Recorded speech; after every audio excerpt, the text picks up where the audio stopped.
Bez Hashem, today's daf, Masechta Baba Basra, daf Kuf Vav. And here we're discussing people who sell a property and then it turns out that they oversold. In other words, their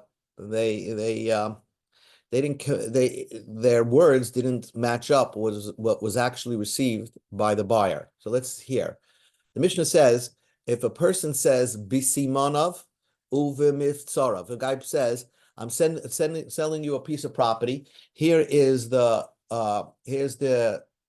demarcation, and here's the borders of the property. So basically, it's like a contract that says as is that is sold.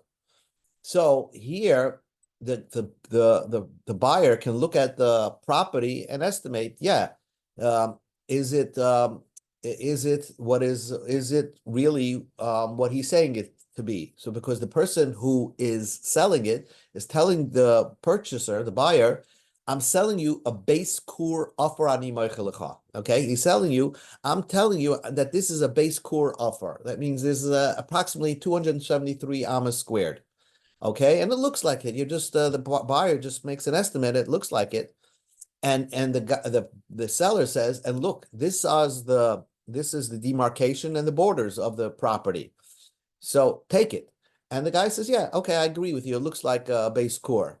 Then when he actually had a surveyor and started calculating, is it exactly what he said? He finds out pochis mishtus if he was off by 1/6. If he was off by 1/6, that means either let's say the seller gave less than a sixth. The seller gave less than a sixth. He gave less than a sixth. So the sale is valid. You don't have to ask the seller to bring another property and give him an extra property. Hello. Ja, er geht oven. Jetzt ungeheben, halt darf Basra darf kiv vuv. Okay, so the Mishnah is saying that if someone makes a mistake and less than a sixth of property, he said, I'm selling you a base core, a certain amount, which is 273 amas. And then it turns out that he was off by 1/6. So let's just do the math over here. What is 1/6? So if he's off by 1 divided by 6, so then 1 divided by 6 is 16%. So if it's less than 16%, then the sale is valid. Achtus, but if it's, let's say, a sixth or more, well, achtus is a little undefined, but if it's let's say it's 17%, 18%, so then you not care. Then you have to deduct. In other words, if the seller did not give the amount of property that he said he was going to give, then he deducts from the price that the buyer was supposed to pay. Because again, this is a big mistake, and a big mistake makes that part of not that the transaction is void, but that part of the sale has to be returned to the buyer. Okay, so that's clear what the Mishnah said. So you have leeway of a buyer beware of about 1/6. Less than 1/6, if the seller made a mistake and seller made a mistake, then yeah. I put in the Daf Yomi, the Shabbos noch 6 times. Yeah. Zog the Gemara, zog the Heilige Gemara, Itmar. What? It's in the background. What are you listening to? I'm sitting on Daf Yomi. Zog the Heilige Gemara, Itmar. We learned in a teaching to explain the Mishnah. A machloikis between Rav Huna and Rav Yehuda. Rav Huna says this: if it's exactly a sixth, so what's the din? Is the sale valid, but you have to deduct from the purchase price, or is the sale you don't have to deduct anything? It's just it's free. Everybody's meichel each other. So stus kapachos mishtus. Rav Huna says if it's exactly a sixth, then it's as if it's less than a sixth. And just like less than a sixth, you understood the sale is valid and no payment needs to be made because everybody's meichel each other. The buyer and the seller are meichel each other. So a sixth also is like that. Yehuda says the opposite. A sixth, if it's exactly the mistake is exactly 1/6, is kiyosim shtus, is as if you made a mistake more than a sixth, and therefore, again, if the seller made the mistake, then the seller has to deduct from the price that the buyer is going to pay for the property, because he undercut the buyer by giving him a sixth less than what he's supposed to get. So the machlokes between Rav Yehuda and Rav Huna is a machlokes on how to explain our Mishnah. Rav Huna says shtus kipachas mishtus. A sixth is as if you made a mistake less than a sixth. Hachi kamar, and this is how you're supposed to read the Mishnah. Hachais mishtus ushtus b'chlal. You read the Mishnah this way: if you make a mistake less than a sixth, right, or ushtus, or 1/6 b'chlal. The sale is valid. Everybody is moichel each other. Yoiser mishtus, but if it's more than a sixth, yenakeh, then you deduct from the price. Of course, the sell in the case the seller making a mistake, this seller has to deduct the amount from the purchase price. That's the way Rav Huna makes the mistake. Reads the Mishnah. But so ad shtus means pachos mishtus. You're going from bottom up. From less than a shtus up until a shtus is higiyoi, ad shtus, but if it's more than a shtus, yenakeh, then you deduct. That's Rav Huna's understanding of the Mishnah. Rav Yehuda says, shtus kiyosim shtus. A sixth is as if you made a mistake more than a sixth. Hachi kamar, and this is what the bright Mishnah, how you read the Mishnah. Pachas mishtus, if you make a mistake less than a sixth, higiyoi, everybody is moichel each other. No payment, no reparations need to be made. Ad shtus, but let's say you make a mistake 25% or 20% or 18%, up until 16%, up until shtus, ushtus b'chlal, including the 1/6, which is 16%, that's including yenakeh, then you deduct. You have to make it up. The reparations need to be made. The seller has to deduct from the price. So ad shtus, if you start off making a big mistake up until the 6th, so then yenakeh, you have to make the reparations. You have to deduct from the purchase price. Meisvei, let me ask you a question. And this question, the Gemara initially asked the question against Rav Huna, and then the Gemara is going to say, no, it's a bigger question against Rav Yehuda. Meisvei, let me ask you a question. If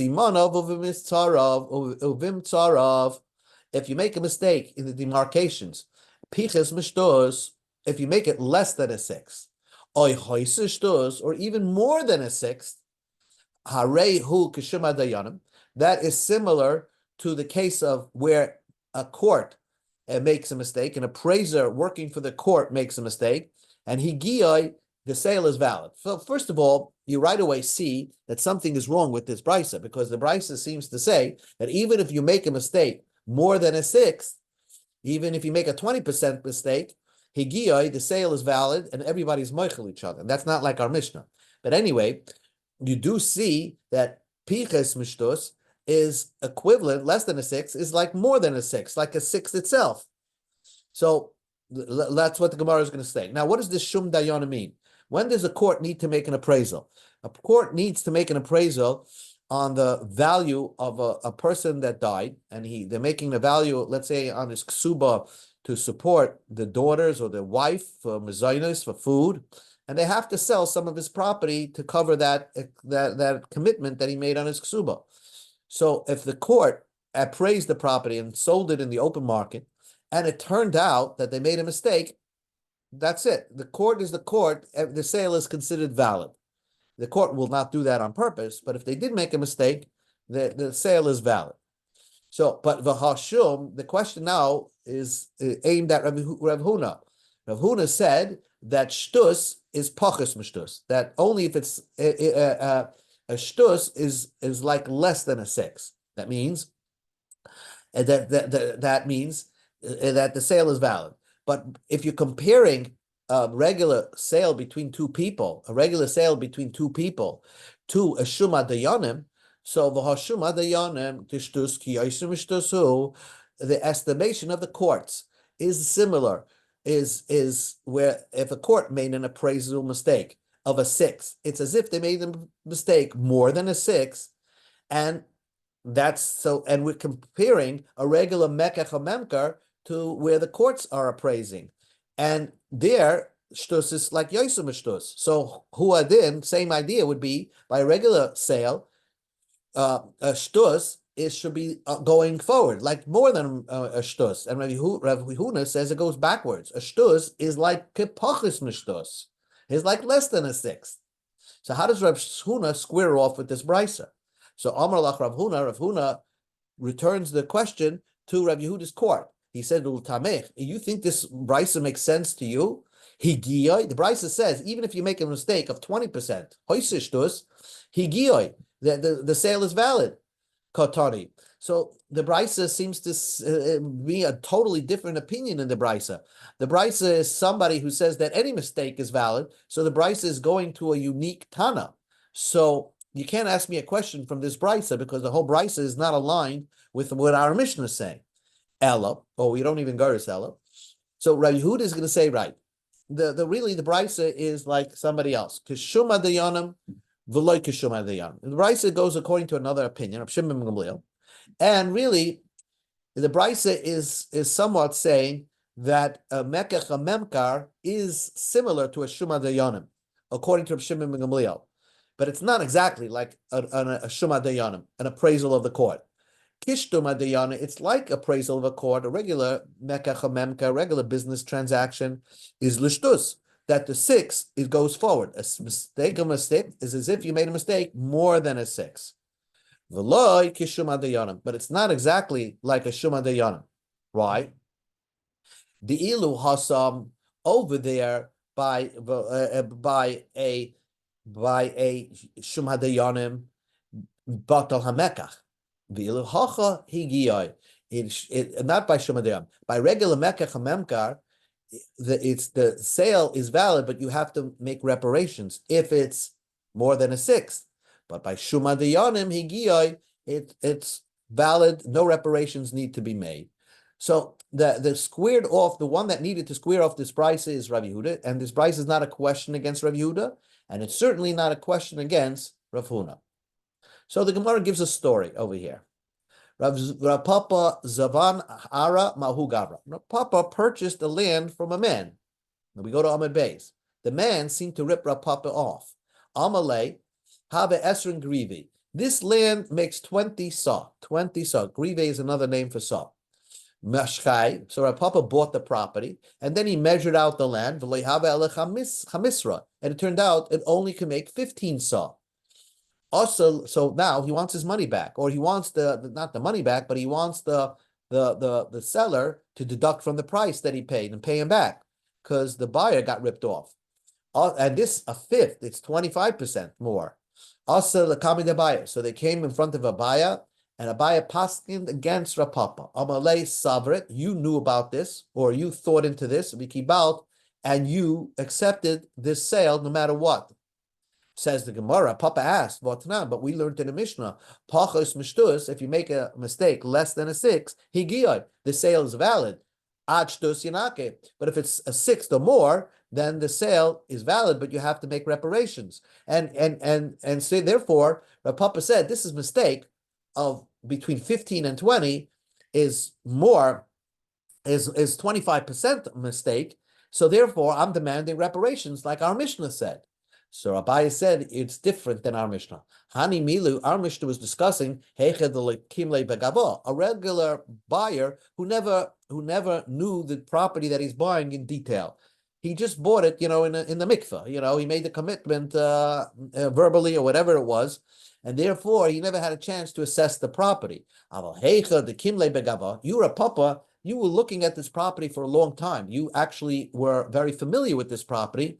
So even though the seller said it's 20 and it turned out to be 15, Savar Vikiba, you thought about it and you accepted the transaction. So Rav Papa said, but he told me it's 20, so he must have lied. The seller told me it's 20. So Amalei. So Rav Papa, Abaye explained to Rav Papa what the seller meant. The adifa ke'esron. It says quality. The quality of that's going to come out of this property is like 20, but really He was just like, the seller building up his property, but you can't take every word seriously. So that's it. Rav Papa lost the case. New Gemara. Tanya, we learned in a brisa. Let's say you have 3 brothers, okay? So, and they all agreed that they decided to divide up a property with using the Goyrel system. Very interesting system where they draw a lottery, and everybody decides, they divide the parts, the estate in 3 equal parts, and they draw a lottery.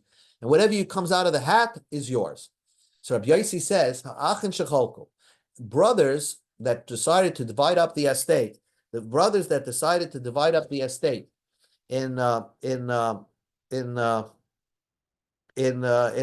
using a Goyrel system. Okay, so Kevin Sha'ila Goyrel Echad Mehem. Let's say one of the brothers picked one of the things out of the hat. Kanu Kulam, then all of them bought it. In other words, once one got the Goyrel, there's no backsies anymore. Then everybody is committed to settling it with a Goyrel, and therefore you can't take it away from the first brother that took out his share, his lottery ticket, because that belongs to him and it will forever belong to him. Because a Goyrel, even though we have an opinion of a Goyrel, opinion of how to make kinyonim, but a Goyrel, if you all agree to use the Goyrel system, it works. My timer. Why should a Goyrel system work? Basically, it's a luck thing. Rabbi Lazar says, Kitchilas Eretz Yisrael. Well, isn't the way Eretz Yisrael was divided up this way?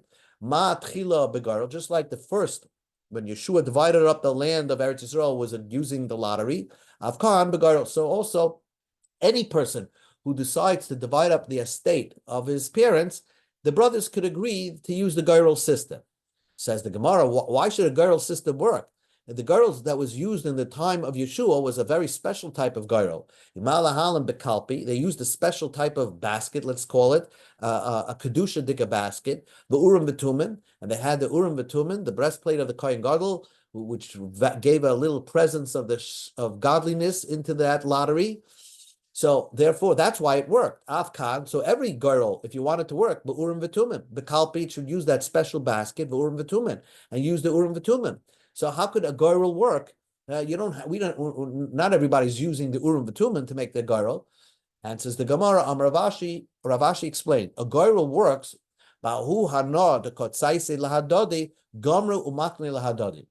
in that benefit that they listen to each other, right? That benefit that the Goyrels, that they're listening to each other, Gomre umakne lahadodi.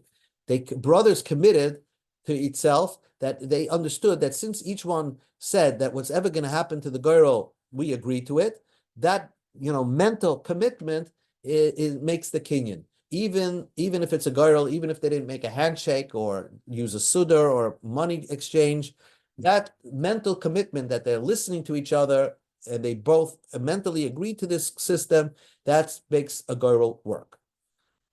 New Gemara, Itmar, we learned a teaching. Shnei achin shecholku. You have 2 brothers that they divided up the property, the estate.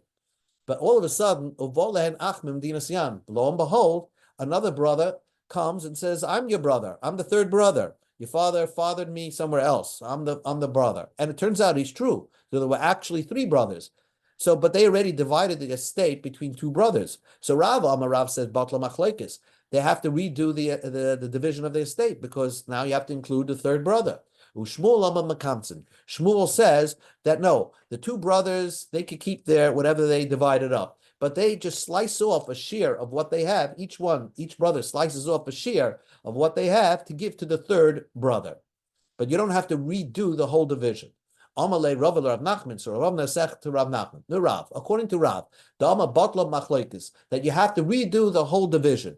Alma Hadadaina. Whenever the court decides something, and if it turns out they didn't know about something, then the whole system gets retracted, and you have to start from scratch again, right? If that's the case, What about this case? Let's say you originally knew that you had three brothers, but two of the brothers went to a special court and without the knowledge of the third brother, and they already divided up the property. Are you going to say two of the brothers went and divided up the property without telling the third brother? And the court agreed that this is the way to divide up the property. And the third brother wasn't present. Are you going to say the batla machlokes? Are you going to say that that the whole division of the court is invalidated, is void? But we know that's not true. The Gemara says in Bava Basra that's not true. That it can still validated because it was done by a court. So the Gemara says that a very simple difference. How can you compare? The court, when it originally made that division, even though the third brother wasn't present, but they knew that there are three brothers. So therefore, whatever the court did is valid. Hacha, over here, when the two brothers divided it up amongst themselves, and they did it, maybe even if they did it in court, it wasn't done with three brothers. It was done for two people. And therefore, something was missing in the equation. And because of that, therefore, if they turned out that a third brother came and said, I'm your third brother, then the whole division of the estate is invalidated. And they have to restart from scratch. So that's what Rav says. When a third brother comes from Medina Siyam, Batla Machlokes, the whole division is null and void, and you have to divide up the estate once more. But Shmuel said not so. Papa said to Abaya, Shmuel, the Amar Mekamtzim, according to Shmuel, who said, no, the division is valid, but each brother should give a portion of their share to that third brother. Remember, do you want to say the Kam Dina? Do you want to say the Kam Dina that everything is valid, right? That it works? Rav Shmuel, the Amrei Tabai, Rav and Shmuel both say, Guy says, I'm selling you, and they pay attention, a kur, which is 30 saw, I'm selling you for 30 saloyim. Okay, for $30, I'm selling you 30 saw. Okay, so let's say he's measuring it out. He's pouring 8, 20, 29. When he gets to 29 saw, the seller can say, you know what, I'm not selling it to you anymore, even if he's still in the middle of dishing out, and he didn't dish out the complete 30, because he said the sale only takes effect after I give you a kur, and the whole kur will be sold for 30. But I'm not selling you each saw for $1 for one seller. So the seller can back out. Kur b'shloishim, but if he said, I'm selling you a kur for 30 saw, but saw b'seller, each saw is worth one seller. So then, Rishon Kana, every time he pours something into the bucket of the buyer, it already belongs to the buyer, and he can't back out because he's saying he divided it up. Every saw that I'm giving you should be for one seller. But take a look at the big first Risha, the first part. Kur b'shloishim ani moichel lecha yachal aksaboy. The seller can back out of the transaction. We see that if you're missing something in the transaction, we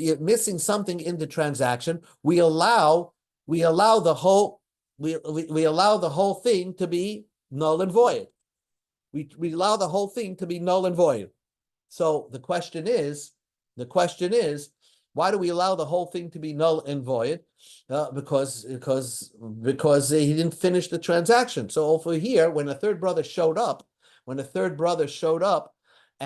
third brother was not there, we null and void the whole transaction. And Shmuel does not say that. Shmuel says that the transaction is valid, but each brother has to give a little portion of share to compensate for that third brother. Why is it different? So we go to Amid Aleph, Hasam, Ovid, Rabbana, Milsa, Denichele Lemoicha, Venichele Lekea. There, the rabbis made to do something that is validated for the seller and validated for the Lekeach. The reason why, by the transaction of Kur V'Shloisha Mani Moicha, we want the seller and the buyer to be able to back out, because if price fluctuations, if the price goes down, so the buyer wants to back out. If the price goes up, the seller wants to back out. So there, we don't say that the sale is valid until the full shloishim, the full 30 saw, is in the buyer's bucket. But over here, normally, the two brothers, when they divided it up without knowing that there was a third brother, they wanted the sale to be valid, the division to be valid, the way it is. So it is valid the way it is, even though the third brother comes. And that's why Shmuel's opinion is the division is valid, but each one has to just give a slice off a piece of their division and to placate the third brother that just showed up. Okay, we will stop over here.